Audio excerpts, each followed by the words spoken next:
St. Clair Shores, Michigan is the dream city for every American family, but beneath the beautiful mask lies cruelty. A seemingly ordinary family dispute made the whole town follow the news. Body parts, including a head and a torso, were found in garbage bags. This baffled investigators and terrified all residents. What had happened? Who was this man and who dismembered him? These questions shocked even the most experienced investigators.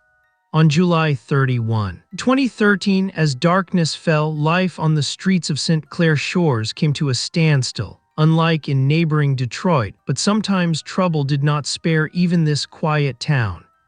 That night, the home of 59-year-old Donna Scrivo was engulfed in flames. The woman was in a panic, worried about her son, who was still inside the house. Ramsey, who was 29 at the time, lived in the basement and could have been trapped as the flames consumed everything in their path. Investigators noticed something strange. Donna ran out of the house but did not even try to get her son Ramsey out, even though she knew he was sleeping downstairs. The police asked her the logical question.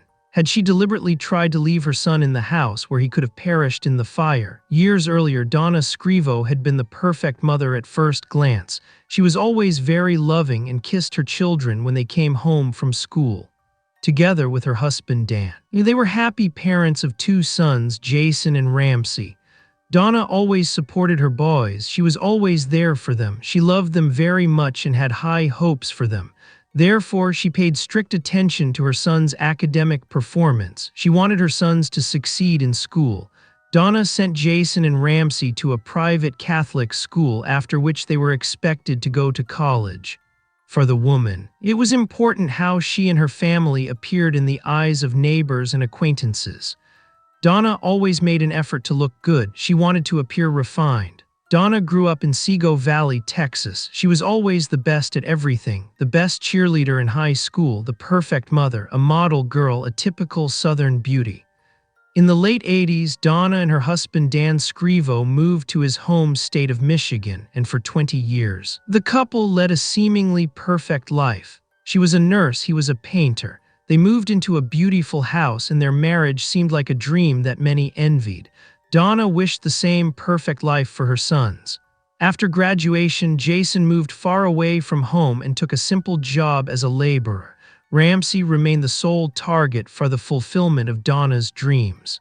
He enrolled at Wayne State University, earned a degree in accounting, and began working for various accounting firms. At the age of 29, Ramsey Scrivo's life could certainly be described as a success story. But a few months before his 30th birthday, he ended up in intensive care. After a party with friends, Ramsey fell and hit his head on the concrete. This caused the man a head injury, after which he changed significantly. Ramsey could no longer concentrate on an activity, became very nervous, and could very easily lose his temper. Every day he struggled with depression and anxiety. Soon, disagreements with his employer became a problem, and Ramsey began to lose projects. This annoyed Dan. In the fall of 2012, Ramsey gave up his successful career and became a partner in his father's company. His mother was disappointed with this development, but Ramsey himself was happier than ever. He loved working with his father. His father was a pillar and a role model for him. Dan protected his son from his mother's excessive expectations. After some time, Ramsey again defied his mother and decided to live separately from his parents. With his disability pension from Social Security and the money his father paid, he could afford his own apartment. Ramsey was an independent, normal man. In the spring of 2013, life presented the Scrivo family with another challenge. Mr. Scrivo had always had health problems, but in the last 2 years, his condition began to deteriorate dramatically. Dan Scrivo had suffered from chronic liver failure his entire life. During an emergency hospital visit, it became clear that the disease had reached its final stage.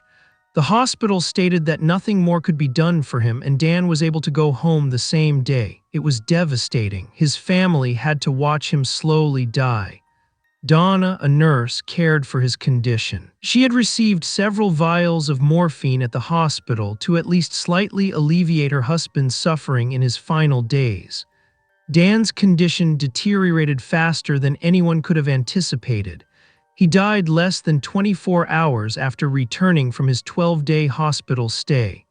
The loss of their father hit the Scrivo sons hard, especially Ramsey. And the situation was further worsened by the arrival of the Maham County medical examiner. The death had not officially occurred in the hospital, so the medical examiner had to verify the circumstances of his death. Since the hospital had recorded how many doses of morphine Dan had been prescribed, the medical examiner, upon review, found that one vial was missing. The missing vial contained a lethal dose of morphine, so it was crucial to find it. When the medical examiner asked Donna where the vial might have gone, the woman took her aside and explained that the vial might have been stolen by her son because he had a mental disorder. The brain injury, his father's death, and the disappeared morphine overlapped, and Ramsey became a suspect. Dan was Ramsey's best friend, and when Donna saw how much he grieved over his father's death, she suspected he would try to take his own life. In her opinion, Ramsey might have taken morphine to follow his father. This made the man furious. He claimed he was of sound mind and had not stolen the morphine. Thereupon, Ramsey made a shocking conjecture. He claimed his mother had deliberately killed his father. Ramsey could not calm down and continued to shout, "She killed him, she killed him." Donna attributed this to his mental state and said, "See, this happens to him all the time." And the family agreed with Donna that Ramsey needed help. Thereupon, the man was admitted to a local clinic for an emergency psychiatric evaluation. However, he did not stay there long, and the accusations were just the beginning of a war between mother and son. There was much that Donna had not made public. The turning point was the news of the most brutal crime in Michigan's history. Just hours after his father's death, Ramsey was admitted to a psychiatric institution on suspicion of attempting to leave the world of his own free will. His mother, Donna, accused Ramsey of stealing morphine, allegedly to die, but a toxicologist found no morphine in Ramsey's body. No traces of morphine were found in his blood, which, however, does not mean that he did not steal the vials. At the same time, no one paid attention to Ramsey's words that his mother had killed his father. The medical record stated, "Typical aggressive episode with a history of mental illness." So the investigators did not pursue the matter. As a result, Donna had a quiet funeral. She organized everything, and Dan's body was cremated. Donna tried to take control of her fractured family and her disturbed son. In court, she pleaded that her son had a head injury and a mental disorder, that he was depressed due to his father's recent death, and that he was unable to care for himself. The woman was very convincing and seemed to be acting in her son's best interest. Donna insisted that she was a nurse and capable of adequately caring for her son, and the court agreed. Ramsey returned to his parents' home in St. Clair Shores. Donna was embarrassed by what her son was telling people. She did not really want to talk about it and only said that Ramsey had lost his mind and was not feeling well.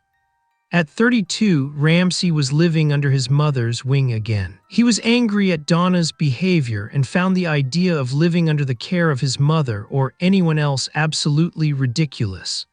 As it later turned out, Ramsey was not mentally unstable, as Donna had told everyone about him.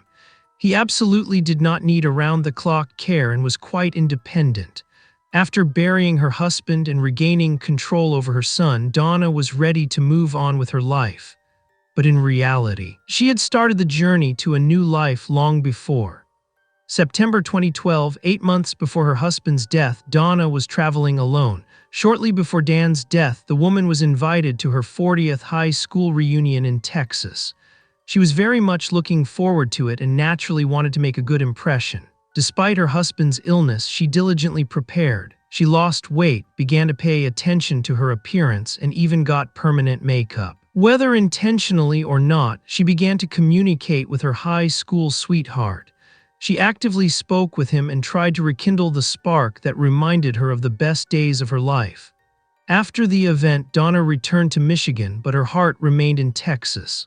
After returning from the reunion, Donna began to constantly talk to this man. They chatted so often that the woman eventually even thought she could get back together with him after her husband's death. Donna decided that it was time to return to her home state of Texas. June 2013, however, there was a serious obstacle. If Donna wanted to return to Texas, she had to take Ramsey with her, so she began to process her son. She explained that nothing held her in Michigan anymore, that they could sell the house and move to Texas where a new life awaited them. But Ramsey strictly refused to leave. He did not want to move to Texas, he wanted to stay home. And why shouldn't she have said at that moment, "Okay, if you don't want me to take care of you, fine, then you can live alone and I'll go to Texas." But for Donna, people's opinions were too important. What will people think of me if I leave and give up custody of my son? On July 31, 2013, 2 months later, the Scrivo family home was in flames. Ramsey was trapped, but then miraculously, Ramsey remained unharmed, but the case was not clean. When Ramsey came out of the house, he looked confused, saying he didn't feel well, had trouble moving, and had trouble waking up.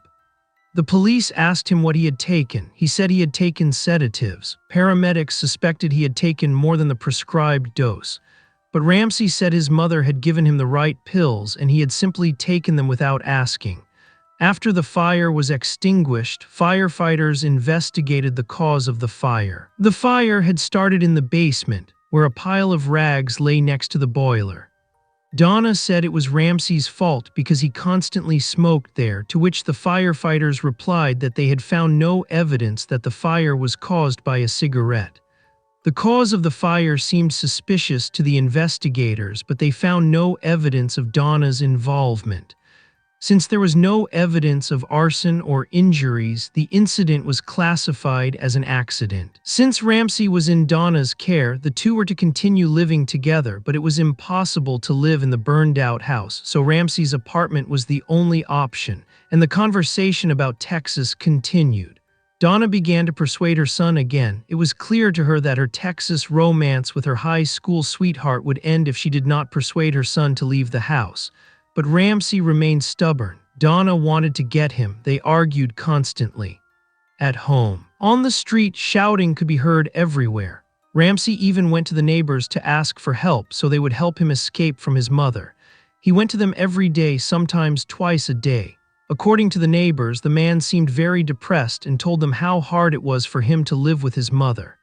After failing to persuade Ramsey, Donna turned to her second son, Jason, who was living in another state at the time. Jason said, "You don't have to live with Ramsey." But his mother replied that she had to take care of him. Even after that, Jason said he had a premonition of something bad. Monday, January 27, 2014, Sinclair Shores. It got as cold as -1 degrees. Donna Scrivo, my son Ramsey Scrivo, left for a walk yesterday at 8:30 a.m. and still hasn't returned.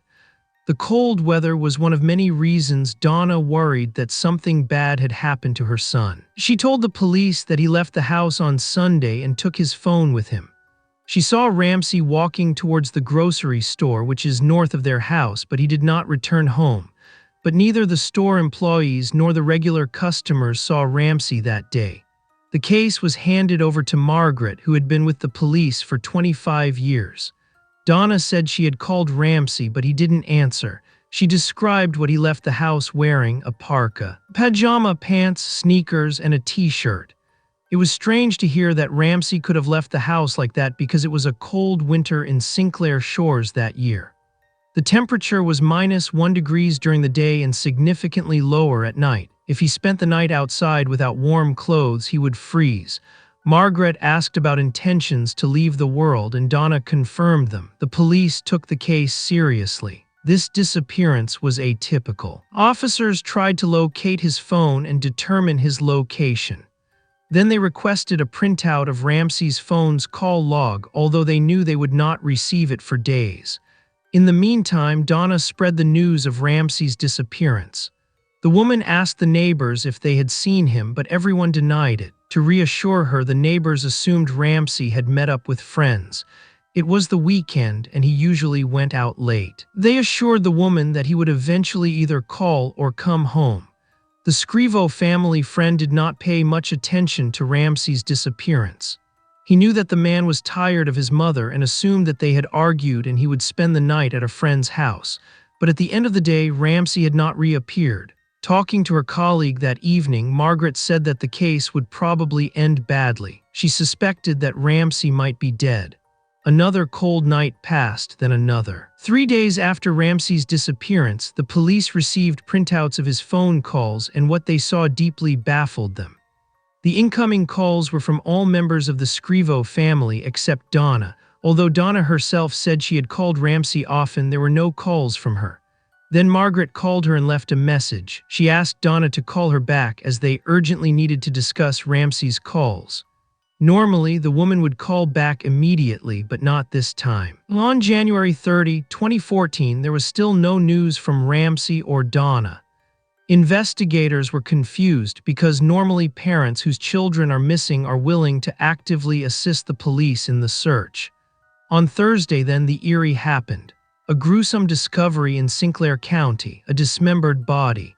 Sinclair County is 70 km from investigator Margaret's jurisdiction. The police were informed about body parts, including a head and torso, found in garbage bags. 8 bags containing 12 body parts were found, but it was not clear whether they belonged to one person or several. Of course, this news shocked everyone. Everyone in Sinclair or Macomb County was horrified by the discovery. The police thought it was a gang problem, a botched deal where they wanted to get rid of someone they didn't want. Since there were no leads, the case went public. The sheriff classified the case as murder. Police were still looking for clues, and no arrests had been made yet. Amidst the news of the mysterious murder, Margaret Ade continued her search for Ramsey, but the missing person case soon took an unexpected turn as Ramsey's mother was also missing. For several days she had had no contact with him. Finally, after 2 days of silence, Donna surfaced with a wild guess. She called Margaret at 10 a.m. and asked if she had heard about the body found in Sinclair. Without waiting for an answer, Donna began to talk about the dismembered body and said she had to drive to Sinclair. Margaret asked why, and the woman replied that she had to identify Ramsey's body. All of this sounded like the ramblings of a madman. Even Margaret didn't believe that the body had anything to do with Ramsey's missing case. But why did Donna think that? Was it because her son had been missing for so long? According to her, she couldn't shake the feeling that it was Ramsey. Sinclair County is almost 70 km from Donna and Ramsey's home. The investigators were unclear how much they should rely on her intuition. There was no reason to believe it was Ramsey's body. The investigation had a similar case. Ramsey Scrivo, Sinclair Shores, and a body in Sinclair County. It was very strange, as if they were trying to create a case. Meanwhile, investigators in Sinclair County actively searched for clues in the dismembered body case. A student at the local high school said he saw the bags being disposed of by a woman. The witness described the woman as light-skinned with long dark hair in a silver Chevrolet SUV. He saw her shaking out the contents of the bag, which the witness bought for €100, holding a dog, and thought, "That's strange. Why would someone dispose of a dead dog by the side of the road?" Another witness then reported seeing the same woman. The delivery driver said he saw this silver car near the gas station shortly before the bags were thrown away. The driver also saw that it was being driven by a woman. After several more reports of the car in the area, police requested surveillance footage from all local gas stations, and then the video made the news. This is surveillance video from the store. It's a perfectly normal security video that clearly shows it's Donna Scrivo. An error is out of the question. A few minutes later, the investigator received another call. The medical examiner confirmed that the victim's fingerprints matched those of Ramsey Scrivo. Everyone was stunned and realized that they now had to look for Donna. "I have unpleasant news. I know you've already seen the videos and news reports about the events in Sinclair County. We have identified the body. It's your son. I'm very sorry," and no emotion. Her reaction did not match the usual reaction of a mother to the news of her child's death. "How did you know? From the fingerprints. Are you sure it's him?" "I'm sorry, but yes, my son. Did he have friends in Sinclair?" "No." "When was the last time you were there?" "A few years ago. I was taking care of a patient there." "Something isn't right. I know you were in Sinclair County yesterday." No, Donna didn't know that the police had video footage of her car. Perhaps the photos will help you remember. What photos? Margaret asked if they really had to show her proof that she was in Sinclair County. Donna said yes. Then Margaret pulled out printouts of the surveillance footage. Here, look at this. See, that's me. Margaret then asked what she was doing there. I filled up the car and drove around the area looking for Ramsey. I hope you can remember more details so we can understand what happened. There's nothing to tell. We know you're not the bad guy. I think you're just very tired of living with a son who has a mental disorder. It's really hard. I couldn't bear it. I didn't kill my son. Maybe he killed himself and you thought that would cover it up. I didn't kill my son. I don't know what you want to hear, just the truth. I think it's time I got a lawyer. We have search warrants for your apartment and your car. What are we going to find there, Donna? You won't find anything. We know there was a lot of blood. The medical examiner said so too, so we're going to look for traces of blood. You can't wipe away that much blood, no matter how thoroughly you clean. If there was blood, we'll find it. The smallest drop, we'll see it. I don't know what to say. While Donna refused to talk, investigators searched Ramsey's apartment. Her house had been destroyed by a fire and she and her son were living in his apartment. Already at the apartment door, a strong smell of bleach hit them, which intensified as they went upstairs. Traces of blood and bleach led from the bathroom to Ramsey's bedroom. It was obvious that Donna had tried to clean the blood with bleach. A few hours later, the autopsy report revealed how Ramsey was killed. The cause of death was strangulation with a rope, so Donna strangled her son. But the problem was Ramsey was much bigger than Donna. She was 1.70 m tall and weighed 70 kg. And Ramsey was a big man, about 1.80 m tall and 120 kg. Given her size, it would have been easy for Ramsey to throw her over his shoulder if she had simply come from behind and started to strangle him. However, Ramsey's body showed no injuries. No one had knocked him down to strangle him later. The investigators realized that it was unlikely that Donna could have killed Ramsey. So who did it? February 8, 2014. You have a free call from Donna Scrivo, an inmate at Macomb County Jail. Donna, are you okay? Yes, I'm fine. You know I didn't kill my son. I don't know what happened, but I don't think it was you. A man broke into our house. You know I didn't kill my son. I don't know what happened, but I don't think it was you. In February 2014, 60-year-old Donna Scrivo was in a cell, accused of dismembering her son Ramsey's body. During a phone call with her sister, Donna made a shocking statement about the circumstances of Ramsey's death. I was standing there. Belle came up the stairs and saw Ramsey in his room. He was lying there dead, and there was also a man dressed all in black. All of them wore masks. He killed Ramsey. I said, "What are you doing?" And he said, "If you don't do what I say, I'll kill Jason too." He had a weapon. In the next few days, he told me what to do. Donna said he was there for her when she went to the police to report Ramsey missing. He forced her to go to the store and told her which saw to buy, and allegedly didn't let her out of his sight for a minute. Donna then claimed he was the one who cut her son into pieces. He beat me up and then forced me to help him dispose of Ramsey's body. And finally, he drove Donna to Sinclair County to dispose of the remains of the body. After that, he left, but he threatened her that he would come back and kill her whole family if she told the police everything. I don't know where he is now. I didn't say anything at first because I wanted to make sure Jason was safe. I told the lawyer and he didn't release the information to the press. This is a twist in a terrible story, but do the facts support it? Among the evidence found in St. Clair County was a saw box. Investigators were able to determine where it was purchased based on the item. In addition, there were surveillance cameras in the store which the police used to track Donna down. The footage showed that the woman came into the store alone and bought exactly the saw with which she dismembered her son's body. Ramsey's neighbor also doubted Donna's version of events. She called the police and reported that one morning. After Ramsey disappeared, she saw Donna struggling to carry 3 garbage bags. The investigators asked the neighbor if she had seen anyone in the car, perhaps someone hiding there. The woman replied that no one was there. Donna also drove into the parking lot near the police station but was alone in the car. The witnesses saw no one but her, and she is alone everywhere in the video. The masked man theory burst like a soap bubble. It was all Donna's master plan. She did it all by herself. According to the police, Donna wanted to start a new life after finding her high school sweetheart again. And when her husband was diagnosed with a fatal illness, Donna couldn't wait any longer and accelerated the inevitable.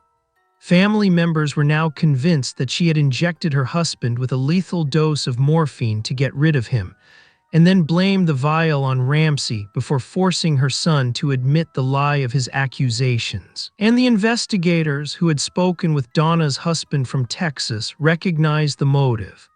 Margaret contacted him and explained who she was. By this time, Donna was already in prison. The man was visibly shaken by the news. He knew nothing. The investigator asked if Donna had told him that Ramsey was missing, and he replied, "No, Donna didn't even mention it. She didn't tell me anything." The only topic that interested both of them was Donna's return to Texas. He said that Donna would come to Texas after she had solved the problem with her son. The investigators suspected that Donna began to make plans at that moment. Ramsey was like a thorn in her side that she had to get rid of. Margaret was sure that the fire in the woman's house was the first attempt to kill her son. Donna probably didn't expect him to wake up and free himself. On the night of January 25, Donna, having learned from her experiences, took matters into her own hands. She gave Ramsey a dose of sedatives, just enough so that he no longer resisted, and she simply strangled him. The next morning, she began to cover her tracks. Without cutting him up, she had to get rid of the body. Dismemberment was the only way. On June 30, 2015, the jury delivered a verdict. Donna was found guilty of first-degree premeditated murder and sentenced to life imprisonment without parole. She will spend the rest of her life in prison. Donna Scrivo is a mentally unstable, violent woman. No one would ever have imagined that she could be capable of such a thing. The mother who did that is a devil. No human being can ever imagine how a mother can kill her child. Ramsey's death was senseless. He didn't deserve it. If you liked the video, feel free to give it a like. That helps a lot with spreading it. Also, leave a comment to support the channel and recommend the video. Subscribe to the channel so you don't miss any new videos. Thanks for watching and take care.